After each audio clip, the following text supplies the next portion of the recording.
Pastor Onque from the Missionary Baptist Church right in the front. And we got Did he do a pop-up? if you have any issues or concerns, we're probably going to let them all. There you go, right there. Right there. Hell. Don't blame me. Sometimes I do hear things that are ward specific, and generally my office calls his office, we partner, we get it done. That's what elected people probably do. And that's sort of going to be a central theme for why we're doing tonight. So a lot of people say, generally state reps host town hall meetings on their own, one-on-one. Why are you doing this thing with the charge? And I think the biggest reason is, I think it's a really important time to be in and around politics right now. Yep. I think what we have seen in the last 4 years here in the state of Illinois has been abject failure on the part of our Republican governor in cutting childcare, cutting schools, cutting higher education. I think what we're seeing nationally now with President Donald Trump, who openly dishonors our country in front of the world, and whose values are so offensive to us, mean that having good public servants is more important now than ever. That's right. What I also think is that there tends to be a mentality, one generally, but one that happens often specifically in our community, where it's sort of like Highlander, right? There can only be one, right? And I think that what I want to demonstrate, and the reason why I wanted to bring Curtis out and want to introduce him to you is because, one, I think he's going to be a great representative. But second, I want to emphasize that we are going to be in partnership. That the work that we're going to do for South Shore and for this district generally is going to be better because we're going to be working together. I've been in office now going on 6 years. And I'm now, I think, the longest tenured elected official who has continuously represented South Shore. Barbara McCurry, who is my partner in the state legislature, has done an incredible job. We're going to continue that legacy of leadership. And I think that we are better and stronger together. So with that, I'm actually going to shut up for a bit. I'm going to be back in a few moments to give you sort of a general update on what's happened in Springfield over the past year or so. But before I do that, I want to introduce and give you a chance to get to know a bit. The next state representative of the 25th district is Curtis Tarver. Curtis comes to this with a wealth of experience. He's a very successful attorney. He's a father of 11 little girls. Also, I guess, and he's also the owner of the first 2 African-American owned breweries in the state of Illinois. These are small businesses, by the way, are putting ex-offenders back to work. There's a specific passion of his, and that's the kind of leadership we need in this district. So, without further ado, Curtis Tarver. Wonderful. I'm trying to step a little closer to you. Thank you. I can hear you, yes. If you can't hear me, just kind of wave at me. If you wave, you kind of the extra hurt. Can I hear me? Okay. Okay. If I talk at this level, can everybody hear me? Can you hear me now? I can hear you, but it's not clear. You're going to have to turn that fan off. Do you mind if I unplug this fan for a moment? No. You're going to have to turn it down and turn one of them off. There you go. There you go. That's all right. We'll be hot for a minute. Yeah, we cool. All right. Can everybody hear me now? Yes. Mm-hmm. First of all, It's some old cat dance. We all have it growing up.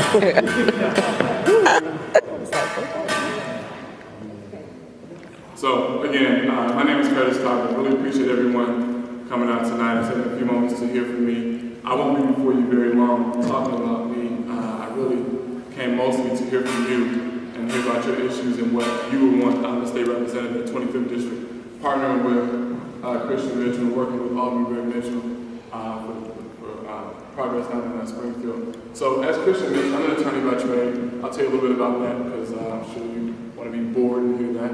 But I'm a plaintiff's attorney, so everything that I do is I represent people who've been injured, primarily civil rights violations at this point. A lot of police involved shootings, a lot of police chases, things like that. And I bring that up because I have a passion for helping people. That's something I've always wanted to do. It's the reason why I went to law school. In addition to that, as Christian mentioned, I do have a couple small businesses. And the reason why I really enjoy that is for a Christian sale, which is that I have the ability to hire those who I really want to hire. And I have a specific passion to hire individuals who need a second chance. But for the grace of God and a couple of mentors, I can be in a far different position myself. So I feel incredibly blessed, incredibly fortunate to have been able to go to school and to provide for myself and my daughter and others. And I think that it's important to allow people to have that opportunity as well. A few things that are very important to me as I head down to Springfield. Not terribly surprised at the top of the list is revenue. Revenue is very important. Obviously, we're in a position where we have a structural deficit and we need services. And the last time I checked, the only way that we pay for services is with revenue through taxes. And so one of the things that I'm a Christian supportive of, and I'm supportive of as well, is progressive tax. The flat tax I think came on the books in 1970. It's about 48 years ago, and it was at 2.5%. And over the course of the last 50 years, I think we're now close to 5%. And that's just honestly not going to get it done, especially at a time where we're losing people in the state as well. So that's been very important to me. Reducing recidivism, as I mentioned, is important as well. In 1970, we had $52 million for our entire budget for the Department of Corrections. In 2014, it was 1.5 billion. We've increased the rate at which we incarcerate people 500% over the last 40 years. If you look at it in 2015, we had about 48,000 people who were in the Illinois Department of Corrections. A system is designed for 32,000 people. So that's a problem. If you also look at it, 69% of the individuals who were first time committed to prison were non-violent offenses, so property and or drug-related offenses. So we've done a great job of warehousing primarily black and brown people. We somehow think that when we allow people to come out of prison and head back home, and by home I don't mean you go from the west side to back to your same neighborhood, with less opportunities, we seem to be surprised what happens when we offend. So it's very important to me to work to reduce the barriers for individuals who are returning to our society and returning back home to have the ability to provide for themselves. That's what I'm going to fight for very, very passionately. And Springfield is that I already do in my own personal business. And then lastly, one of the things that's very, very important to me is early childhood education. My daughter's worst case scenario being born to 2 lawyers is that she's always going to have a good education. It was never doubt. But it's also a problem that, there's a school 2 blocks from us. I knew that she would never go to that school even before she was born. That's a huge issue for me. But not just kindergarten, but specifically pre-K. There's far too many individuals, children who, because their parents don't earn enough money, don't have the opportunity to get in school early enough. And that's a travesty. When you look at the fact that the state is 23% children, 23% of the state, 2.5 million people or so are almost 2.6 million people are children. When you look at the fact that 2,028,162 of the people in the state are children between kindergarten and 12th grade in public schools, we can't continue to fail our children and expect different results. So I'm very passionate about that. I'm glad that there's been a big push in the new educational funding formula. I think that's awesome. My specific focus would be more so on pre-K and getting children who are before kindergarten into school and have an opportunity to learn as early as possible. So I could ramble on. I'm a lawyer, but I really am excited to be here. I will be here to answer questions during this forum and afterwards. Then I also see a lot of you at the door. We hit 10,000 doors in my campaign and the aggressive walk program that'll start again once Charlie starts school next Tuesday. So I look forward to meeting you at the doors, hearing about your issues and things that you want out of me and or other elected officials as well. And I promise to do you right. Thanks. Wonderful, wonderful. All right, so here's what I'm going to do, because that was the premise of this town hall. I'm going to give you a bit of an overview as to what's happened in Springfield sort of during this last budget cycle. Then I'm going to talk a little bit, some of the stuff that I've done specifically, some of the stuff the General Assembly's done generally, and then I am going to talk a little bit about what I see coming on the horizon and some of the priorities that Curtis just covered. And after that, I'm going to sit down and the meeting will be yours, where we will be asking you to ask us the questions you always wanted to, make statements, make suggestions, because we work for you. So, there is sort of good news and bad news as it relates to the state of the current budget in Illinois. We actually were just joined by Lamont Robinson, who is the incoming 5th District State Representative. Give him a round of applause. Wonderful. And if I could just note offhand here for a second, one of the things that I'm most excited about as somebody who's now, believe it or not, been in the General Assembly for 6 years, is that we are getting younger, that we are getting more folks in with new and fresh ideas, and I think that Lamont and Curtis represent some of the best of that incoming generation, so I'm very excited to work with them. Now, back to my point. So good news, bad news. So the good news is that we passed the budget.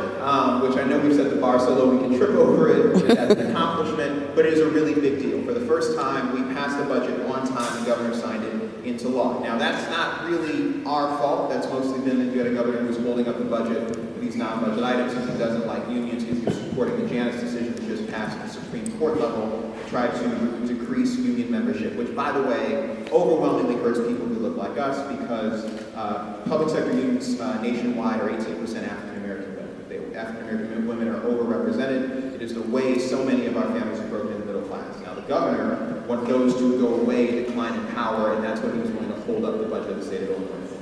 So we passed a budget this year that does a couple of things. A $38.5 billion spending plan, roughly. It increases funding for education by $350 million. Now, Curtis talked about us reforming the education funding formula. For those of you who have been to a town hall meeting with me before, you know that I can talk for 3 hours about education, about our funding formula, about how it works.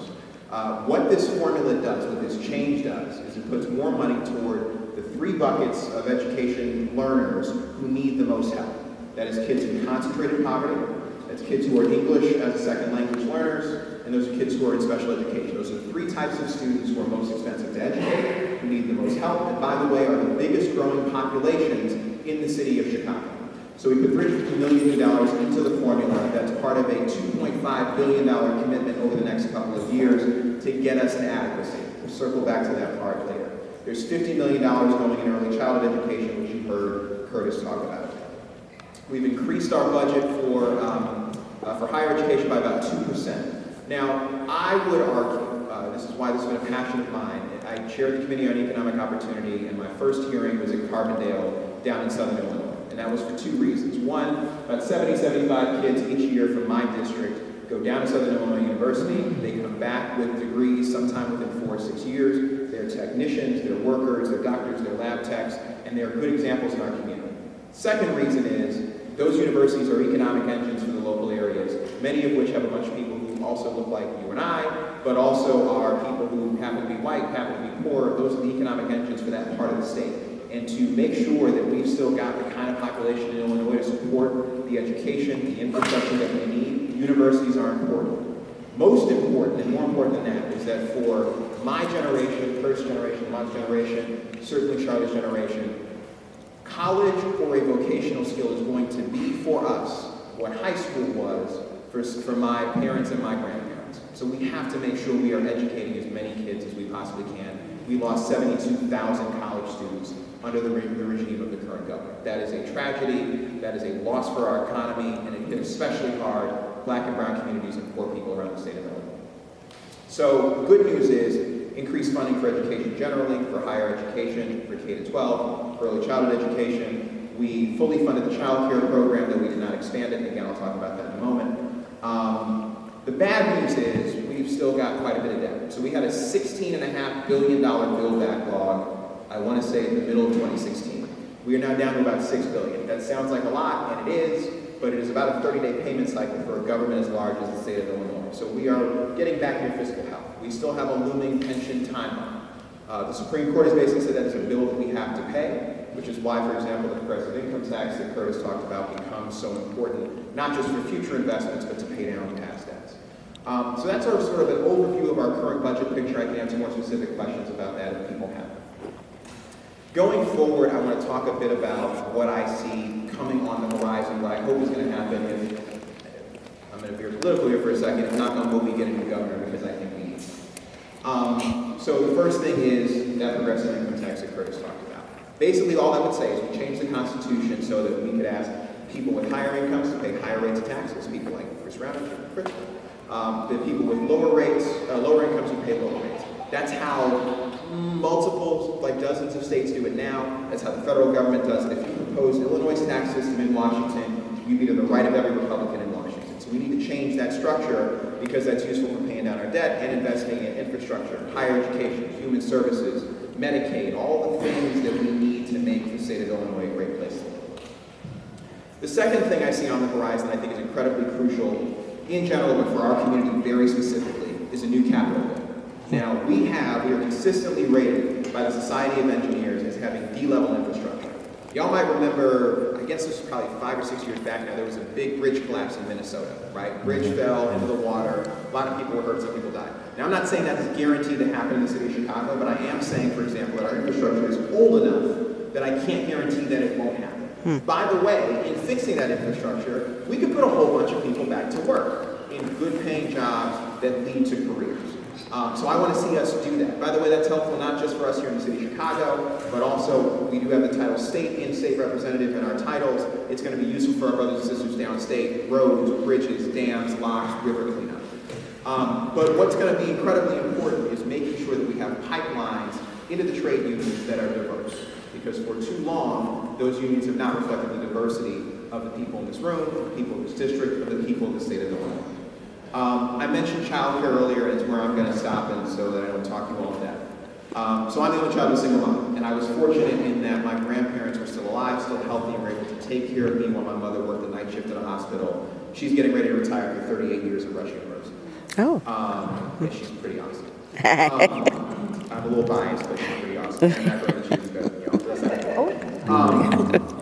What's good about that is that, somebody clap for macaroni and cheese? Because I feel but right now, it is capped at about 200% of the poverty level. I want to raise that cap so that you don't have a situation where you've got working moms, potentially like my own, who have to choose between, do I take a job that pays me a better salary, but potentially lose my child care, which is so expensive that it almost makes taking a new good job not worth it. That is one of the issues that's bread and butter that we need to and that we must work on going forward. So with that, that's sort of an overview of where we've been. That is a preview, I think, of where we might be going. And rather than talk y'all to death for the next hour and a half, I'm going to take this time, I think, to open it up for questions. So we've only got one microphone, which we're going to need to keep. So what I'm going to ask that you guys do is, or I'll ask my staff to sort of assist, pointing out people who've got their hands raised. And then I'm just going to ask you to stand up, speak up, make sure we can hear you, and answer your question to the best of our ability. Okay? Unless we were just so good at jotting no questions, in which case we don't.